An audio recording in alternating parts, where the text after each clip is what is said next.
391. Física cuántica confirma que creamos nuestra realidad. Observa tus resultados, si no te gustan, entonces tú tienes que cambiar.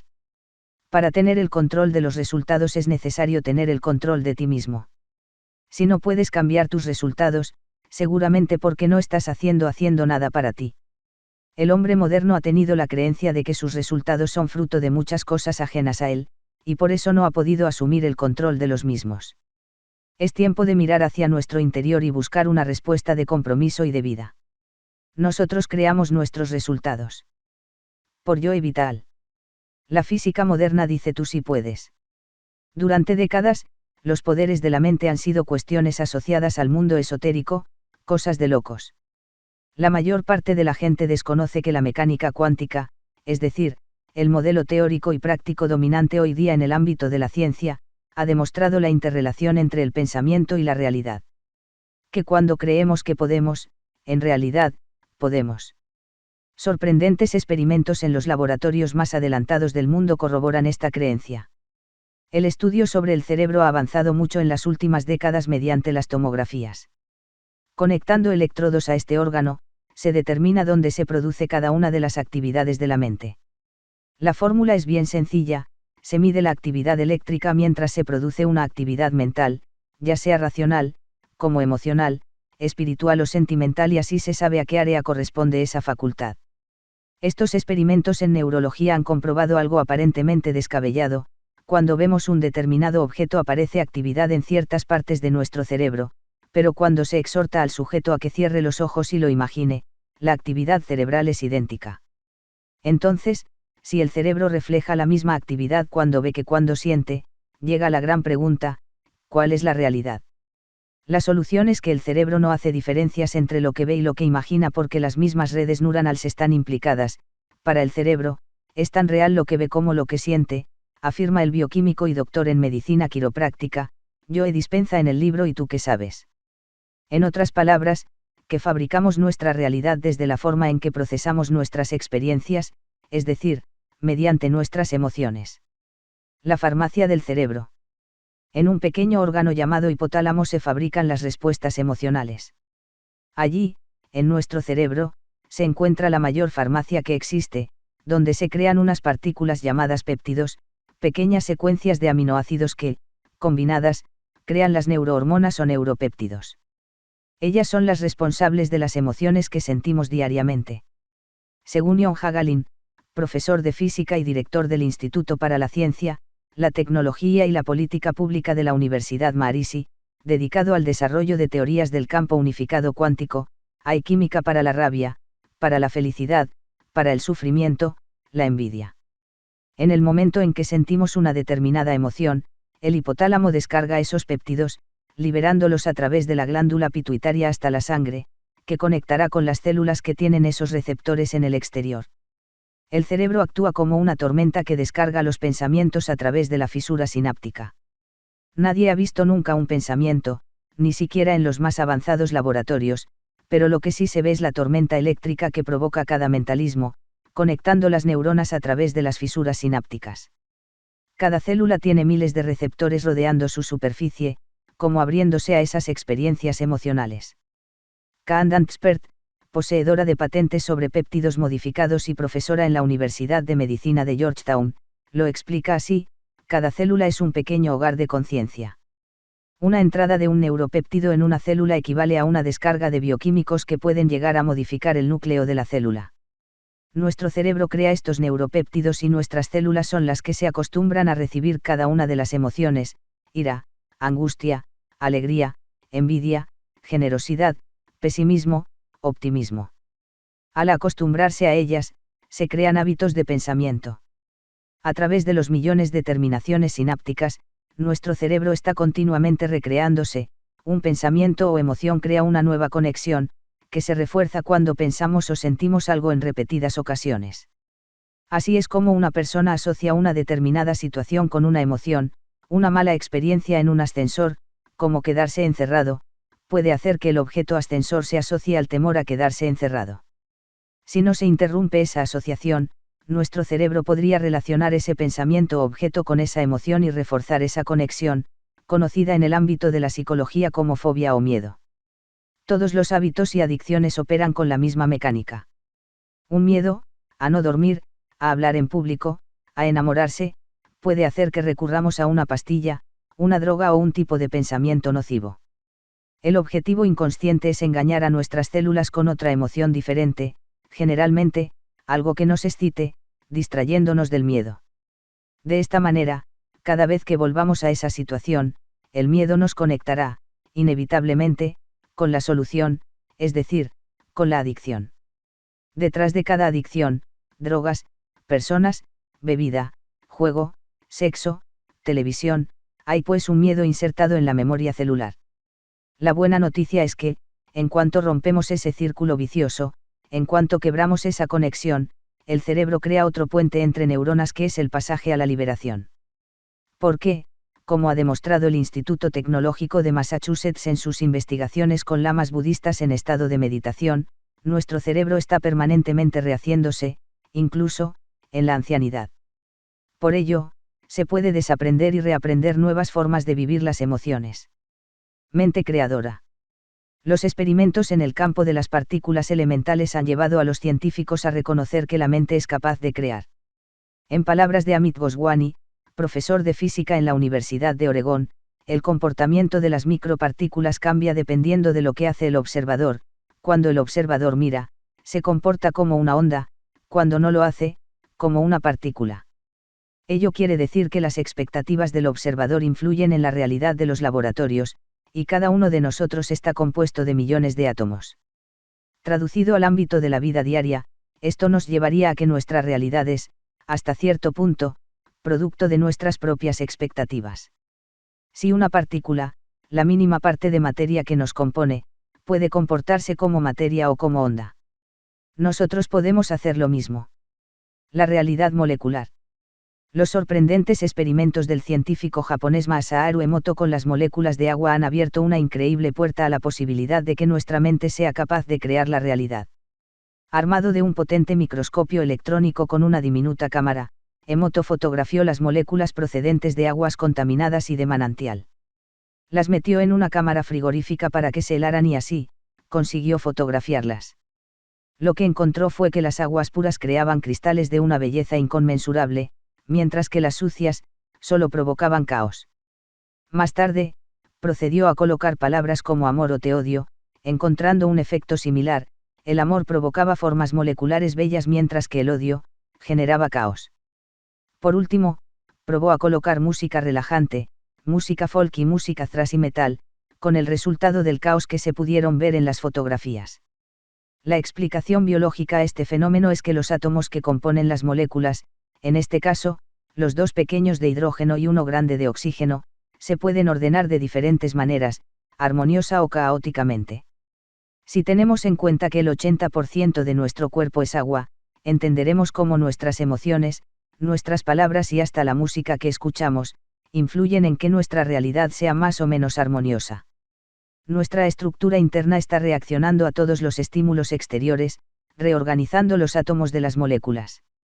El valioso vacío atómico. Aunque ya los filósofos griegos especularon con su existencia, el átomo es una realidad científica desde principios del siglo XX. La física atómica dio paso a la teoría de la relatividad y de ahí, a la física cuántica. En las escuelas de todo el mundo se enseña hoy día que el átomo está compuesto de partículas de signo positivo, protones, y neutrones, en su núcleo y de signo negativo, electrones, girando a su alrededor. Su organización recuerda extraordinariamente a la del universo, unos electrones, planetas, girando alrededor de un solo núcleo, protones y neutrones. Lo que la mayoría desconocíamos es que la materia de la que se componen los átomos es prácticamente inexistente.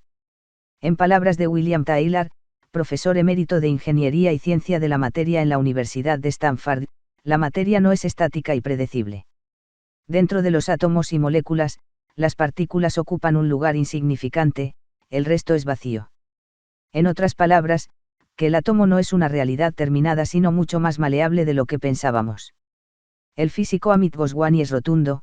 Heisenberg, el codescubridor de la mecánica cuántica, fue muy claro al respecto: los átomos no son cosas, son tendencias. Así que, en lugar de pensar en átomos como cosas, tienes que pensar en posibilidades, posibilidades de la consciencia. La física cuántica solo calcula posibilidades, así que la pregunta viene rápidamente a nuestras mentes: ¿quién elige de entre esas posibilidades para que se produzca mi experiencia actual? La respuesta de la física cuántica es rotunda: la conciencia está envuelta, el observador no puede ser ignorado. ¿Qué realidad prefieres?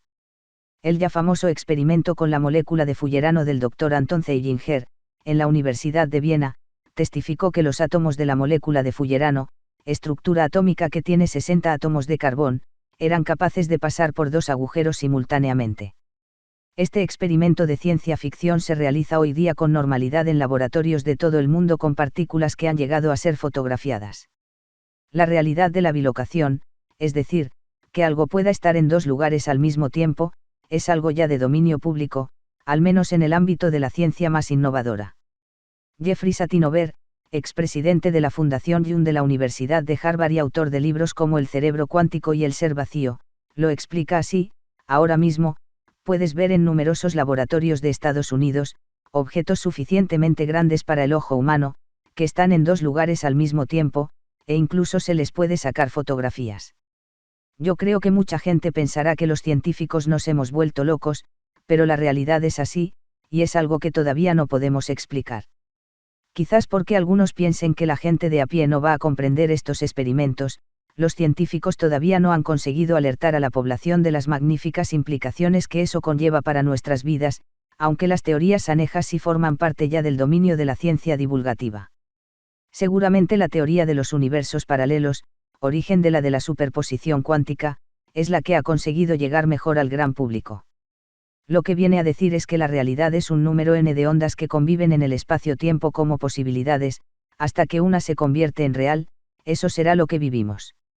Somos nosotros quienes nos ocupamos, con nuestras elecciones y, sobre todo, con nuestros pensamientos, yo sí puedo, yo no puedo, de encerrarnos en una realidad limitada y negativa o en la consecución de aquellas cosas que soñamos. En otras palabras, la física moderna nos dice que podemos alcanzar todo aquello que ansiamos, dentro de ese abanico de posibilidades ondas, claro. En realidad, los descubrimientos de la física cuántica vienen siendo experimentados por seres humanos desde hace milenios, concretamente, en el ámbito de la espiritualidad. Según el investigador de los manuscritos del Mar Muerto, Greg Braden, los antiguos esenios, la comunidad espiritual a la que, dicen, perteneció Jesucristo, tenían una manera de orar muy diferente a la actual. En su libro El efecto Isaías, descodificando la perdida ciencia de la oración y la plegaria, Braden asegura que su manera de rezar era muy diferente a la que los cristianos adoptarían. En lugar de pedir a Dios algo, los esenios visualizaban que aquello que pedían ya se había cumplido, una técnica calcada de la que hoy se utiliza en el deporte de alta competición, sin ir más lejos. Seguramente, muchos han visto en los campeonatos de atletismo cómo los saltadores de altura o pértiga realizan ejercicios de simulación del salto, interiormente se visualizan a sí mismos, ni más ni menos que realizando la proeza. Esta técnica procede del ámbito de la psicología deportiva, que ha desarrollado técnicas a su vez recogidas del acervo de las filosofías orientales. La moderna programación neurolingüística, usada en el ámbito de la publicidad, las relaciones públicas y de la empresa en general, coincide en recurrir al tiempo presente y a la afirmación como vehículo para la consecución de los logros. La palabra sería un paso más adelante en la creación de la realidad, por lo que tenemos que tener cuidado con aquello que decimos, pues, de alguna manera, estamos atrayendo esa realidad. La búsqueda científica del alma. En las últimas décadas, los experimentos en el campo de la neurología han ido encaminados a encontrar dónde reside la conciencia. Fred Alan Wolf, doctor en física por la Universidad UCLA, filósofo, conferenciante y escritor, lo explica así en ¿Y tú qué sabes?, de la que se espera la segunda parte en pocos meses. Los científicos hemos tratado de encontrar al observador, de encontrar la respuesta a quien está al mando del cerebro. Sí, hemos ido a cada uno de los escondrijos del cerebro a encontrar el observador y no lo hemos hallado, no hemos encontrado a nadie dentro del cerebro, nadie en las regiones corticales del cerebro, pero todos tenemos esa sensación de ser el observador. En palabras de este científico, las puertas para la existencia del alma están abiertas de par en par. Sabemos lo que el observador hace, pero no sabemos quién o qué cosa es el observador. Hoy recuperadas por la física cuántica, muchas de estas afirmaciones eran conocidas en la antigüedad, como en el caso del Catecismo de la Química Superior, de Carl von Eckartshausen. Cuadro 1. Nuestro cerebro, un ordenador que procesa información. A cada segundo, en una vida como la moderna llena de estímulos, nos bombardean enormes cantidades de información. El cerebro solo procesa una mínima cantidad de ella, 400.000 millones de bits de información por segundo. Los estudios científicos han demostrado que solo somos conscientes de 2.000 de esos bits, referidos al medio ambiente, el tiempo y nuestro cuerpo. Así pues, lo que consideramos la realidad, es decir, aquello que vivimos, es solo una mínima parte de lo que en realidad está ocurriendo. ¿Cómo se filtra toda esa información? A través de nuestras creencias, el modelo de lo que creemos acerca del mundo, se construye desde lo que sentimos en nuestro interior y de nuestras ideas. Cada información que recibimos del exterior se procesa desde las experiencias que hemos tenido y nuestra respuesta emocional procede de estas memorias. Por eso, los malos recuerdos nos impulsan a caer en los mismos errores. Cuadro 2. Cómo romper con esos malos hábitos del pensamiento. El cerebro crea esas redes a partir de la memoria, ideas, sentimientos, emociones. Cada asociación de ideas o hechos, incuba un pensamiento o recuerdo en forma de conexión neuronal, que desemboca en recuerdos por medio de la memoria asociativa. A una sensación o emoción similar, reaparecerá ese recuerdo en forma de idea o pensamiento. Hay gente que conecta amor con decepción o engaño, así que cuando vaya a sentir amor, la red neuronal conectará con la emoción correspondiente a cómo se sintió la última vez que lo sintió, ira, dolor, rabia, etc. Según Joe Dispenza, si practicamos una determinada respuesta emocional, esa conexión sináptica se refuerza y se refuerza. Cuando aprendemos a observar nuestras reacciones y no actuamos de manera automática, ese modelo se rompe. Así pues, aprender a ver esas asociaciones es la mejor manera de evitar que se repitan, la llave es la consciencia. Cuadro 3. La mecánica de la erección. La mejor metáfora del pensamiento creador es el miembro masculino. Una sola fantasía sexual, es decir, un pensamiento erótico, es capaz de producir una erección, con toda la variedad de glándulas endocrinas y hormonas que participan en ello. Nada hay fuera de la mente del hombre, pero, sin embargo, se produce un torbellino hormonal que desemboca en un hecho físico palpable. En el lado femenino, también el poder del pensamiento asociado al erotismo se convierte a menudo en hechos físicos, demostrando la capacidad del pensamiento para crear situaciones placenteras, o adictivas. Los más firmes defensores del poder de la visualización llegan a proponer que se puede obtener a través de ella casi todo lo que deseamos. Fin de este capítulo.